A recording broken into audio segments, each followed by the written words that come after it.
Viewers ఎలా ఉన్నారు, బాగున్నారా? ఇప్పుడే మన శంకర్ ప్రసాద్ సినిమా చూసేస్తున్నాను, పండగ వస్తుంది సినిమా చూస్తున్నాను. బ్లాక్ బస్టర్ అండి, అంతే. Super blockbuster. Last year Anil Ravipudi తీసిన సంక్రాంతి వస్తున్నకి ఈ సినిమాకి double double double Mazaka. Okay, super ఉంది. కామెడీ ఫస్ట్ హాఫ్ కానీ సెకండ్ హాఫ్ కానీ, అంటే ఫస్ట్ హాఫ్ బాగుంది సెకండ్ హాఫ్ బాగాలేదు అలా అసలు అనడానికి లేదు. కామెడీ ఈక్వల్గా సూపర్. కామెడీ తర్వాత మళ్ళీ కామెడీ తర్వాత కామెడీ, ఇలా కామెడీ సినిమా మొత్తం comedy. Okay, little bit action కూడా ఉంది. Okay, super. ఇంకా లాస్ట్ ఇయర్ మనం సంక్రాంతి వసంలో బుడ్డోడు పెట్టాడు.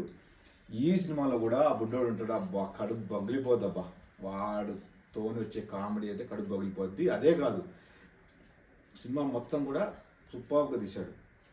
ఇంకా చిరంజీవి అంటవా, చిరంజీవిని మళ్ళీ వింటేజ్ అంటే మళ్ళా ఓల్డ్ డేస్కి తీసుకెళ్ళాడు. Super cinema. చిరంజీవి కూడా చాలా తర్వాత కదా కంబ్యాక్ తర్వాత ఎక్సలెంట్ సినిమా చిరంజీవికి ఈ సినిమా అవుతుంది.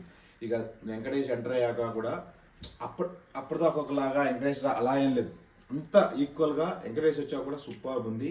వెంకటేష్ స్టైల్ కూడా చాలా బాగుంది.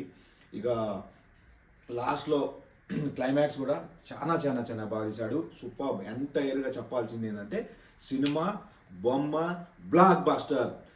మీకు నచ్చితే కామెంట్ చేయండి. Bye bye.